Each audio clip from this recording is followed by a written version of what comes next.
Welcome to Savvy Business, Life Unscripted, with your host, Christina Rivera, where our guests share their wisdom and valuable business tips, empowering our audience to expand their personal potential.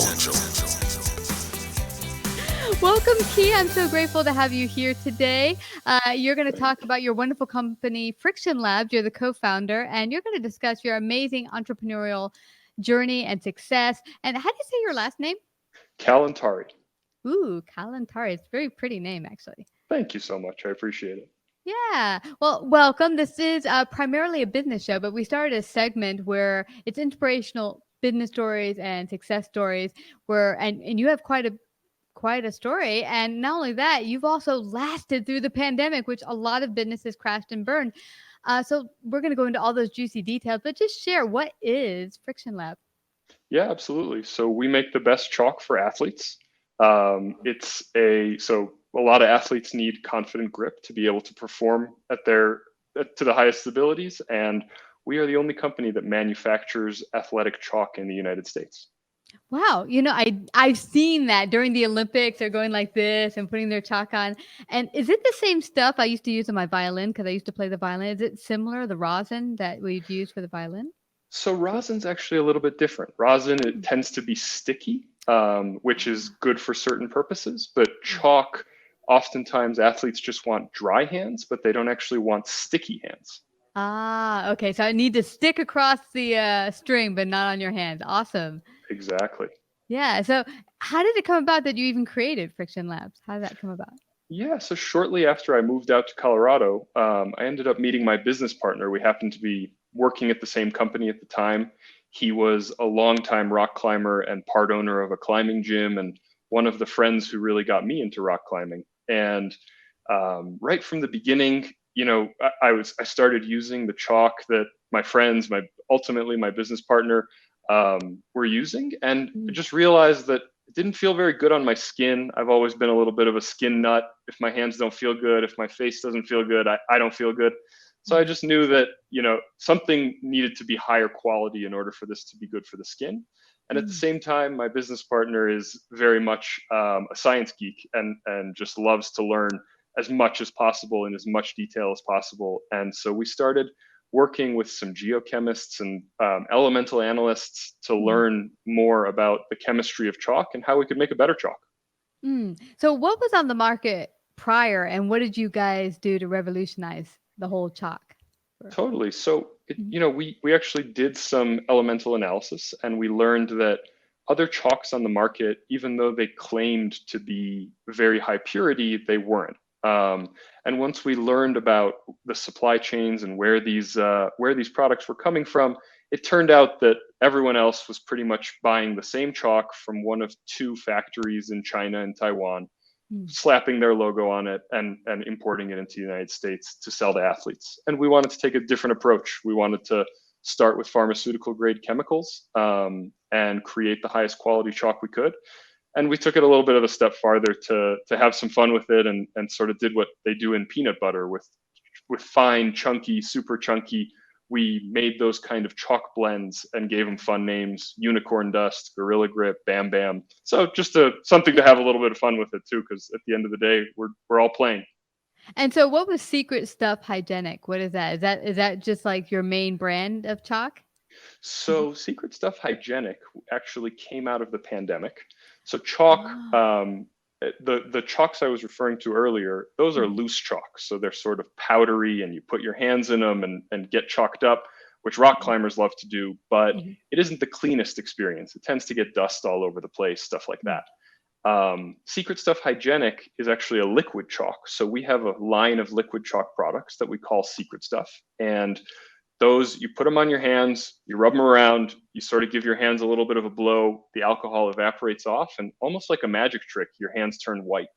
And you have a really nice layer of chalk on your hands that keeps your hands dry and gives you a great confident grip. So we had a few liquid chalk products before the pandemic, and then the pandemic started and hygiene became super important. And so when we reached out to the gyms that resell our products, they told us they were looking to reassure their customers on hygiene in the gym. And so we decided to create a liquid chalk that was also a hand sanitizer or could serve as a hand sanitizer. And that was Secret Stuff Hygienic. So it's like the 2-for-1. That is awesome. Now, Exactly. how does it come off your hand? I'm wondering. At the end of the day, you've done all your gym stuff and you lifted it and rock climbed, and now you got to get it off your hand. How did that work? Soap and water comes Oh, off boom. comes off very easily, and thankfully it doesn't make much of a mess. Mm. If you happen to be touching your clothes while you're using it, the liquid chalks tend to be super low dust, but then very nicely they just come off with a quick wash at the end. That is so great. Now, because I'm new to the whole gym arena. I just started, but I'm starting to lift, and I see lifters use it even, and gymnasts. Totally. Yeah. Yeah, a lot of different athletes have started to discover that they can benefit Mm. from having a more confident grip. So, rock climbers, gymnasts, weightlifters, Mhm. folks in CrossFit, those folks, chalk is already a big part of their habits. And what we've started to find lately is that new athletes have been discovering us in unexpected places like disc golf, tennis, um, uh, sharpshooting, folks who are doing the really tactical shooting type stuff. Yeah. Really surprising where you find athletes who can benefit from better grip. Uh-huh. Well, take us through what happened when the pandemic hit. Did you have to lay people off? How did you keep afloat? And it looks like you even exploded. Yeah, so it was definitely very scary at the beginning because so much of our business is working with our gym partners who are Mhm. reselling our products. And obviously the pandemic started and those gyms, a lot of them just suddenly had to shut down. So that was definitely a difficult time, but we looked at what we could control. We had conversations with those partners and asked them what are you all looking to do, and how are you trying to prioritize keeping your businesses going? And they all came back with hygiene, obviously, at the time. So we Um, really developed that secret stuff hygienic product in, I think it was 8 weeks, maybe 10 weeks. Definitely the fastest product we've ever brought out.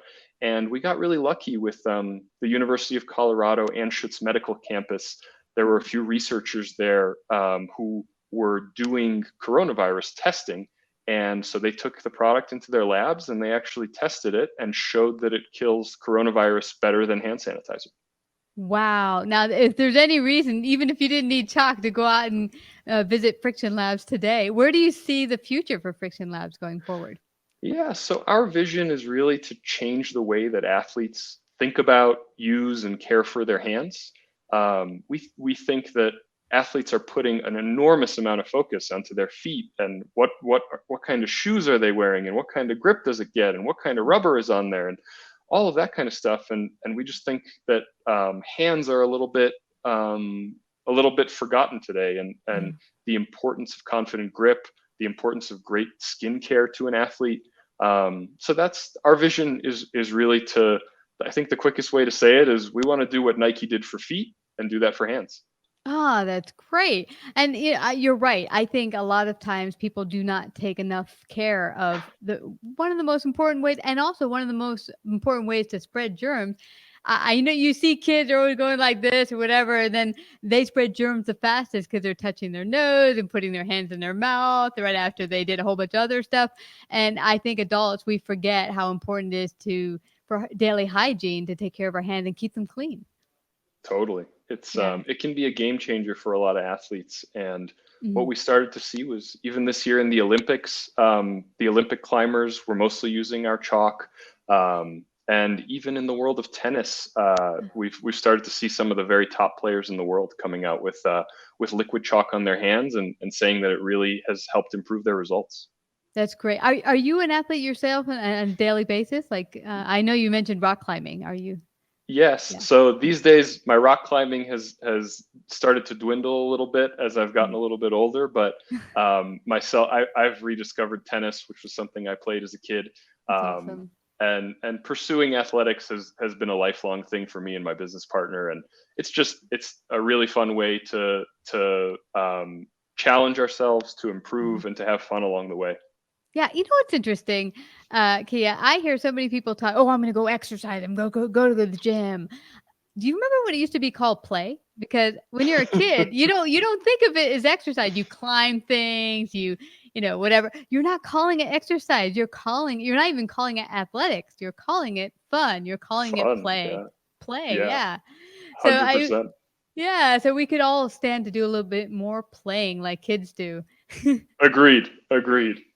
Now, for all the business owners listening in, and because you guys been so successful, what would be your one take to business owners out there that they could apply if they're feeling that kind of tight struggle getting started? What would be your advice to them? I think one of the biggest things that we've learned, and I've learned personally from the Friction Labs, from the experience of growing Friction Labs, has just been the importance of momentum Mm, and how quickly and how easily everyday challenges that come up can turn into something that really kills momentum on a team and sours the mood and just mm, makes everything feel harder. yeah. And I think the best leaders are the ones who manage to take challenges and find how to turn those into opportunities instead of momentum killers.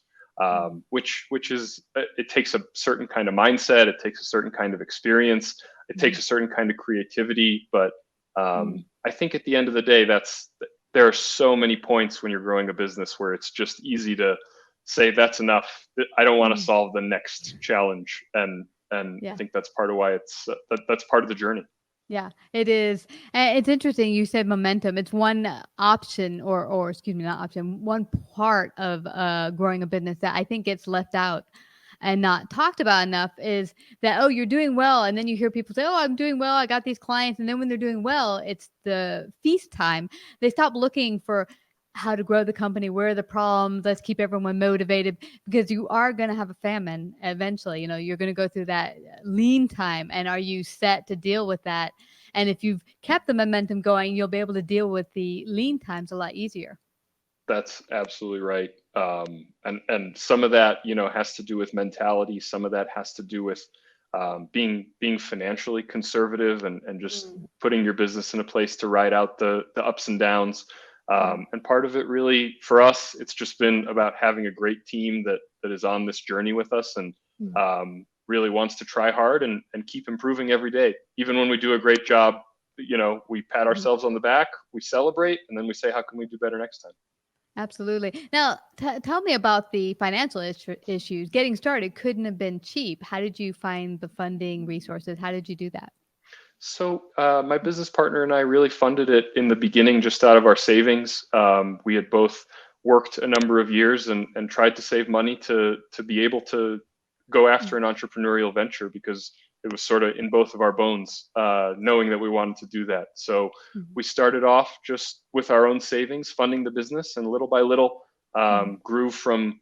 I remember our first month was about $14 of sales and very exciting, and slowly, grew the business. And then at some point, once it felt like we had at least some stability and staying power, we were fortunate enough to be able to go to some friends and family and raise some loans from them, which we just started paying back over the years as soon as we got them, and just grew the business really from there Mm, organically, and tried to be creative because we didn't have a lot of money to spend on mm. advertising and stuff like that. So Yeah, just focus on good products. Customer yeah, service is really central to us, and yeah. that's been our story. Yeah, I like that you said that because really you said, okay, it's tough, but we got to get creative sometimes. You don't have the money to work with. So let's find, creative ways to get the word out, to build, excitement over the product. So that's great. And did you leave a job or did you do a job while you did this, or did you like just wing it and go out there together with your savings and just go for it? How did it work out there? Started as a side hustle when we were still employed, and we would sort of nights and weekends go to my business partner Kevin's basement and make the product for the next day's orders, and then in the morning before work go take it to an Office Depot that was around the corner and ship out those orders. Back then, 5 maybe 10 orders in a day if we were lucky. Yeah. And yeah, started as a side hustle, and then Yeah. eventually took over our lives. Yeah. Well, I love that you're saying this. I wanted to bring this out because a lot of people feel like it's all or nothing. I gotta take my savings, put everything into it, jump off the curve, and sometimes having that doing it as a side hustle to get started, nights and weekends, is a great way to get started without just throwing everything out there. How can people get in touch with you, find out more about you? Let's say they're a gym listening in, they want to get some Friction Labs for their gym. How do they do that? Totally. So our website is frictionlabs.com. That's probably the easiest way to get in touch with us. We're also on Facebook, Instagram, all over the place. Yes, right there. That's probably the easiest way to get in touch with us. We try to be our gym partners' favorite vendors, so we really go above and beyond to make sure that we do a great job at customer support and take care of those partners who are supporting our business. That's really the best way. And then one other thing that we do with our gym partners that recently a lot of them have been interested in has been what we call our Cause Good initiative, which we work with gyms who are who partner with us to bring underserved youth in their local communities. We, meaning Friction Labs, we sponsor day passes and lessons so that those kids can get into the gym and be exposed to climbing or CrossFit or whatever the sport is at that gym. And then we even pay for ongoing day passes so that those kids who are interested can make it more of a regular part of their lives. And this has been a program that we rolled out over the last year, and a lot of our gym partners have really enjoyed partnering up and helping their communities with it. This is fabulous. With obesity being a big issue in the United States, I love that you guys are doing this, because getting people jazzed about that thing called, we were just talking about, play, having fun with movement. I'm so grateful for you, Friction Labs, and all the gyms participating. Thank you so much. And everyone go to frictionlabs.com. And thank you so much, Keah, for coming today to Savvy's newest series, Unleash Your Story, not the other one. Thank you so much. Have a great day. Thank you so much, Christine. Have a good one. Take care. Like, subscribe, and share this episode. To listen to more savvy episodes and savvy biz tips, go to www.lifeunscriptedradio.com. To find out about our paid sponsorship opportunities or how to become a guest, email Christina at lifeunscriptedradio.com.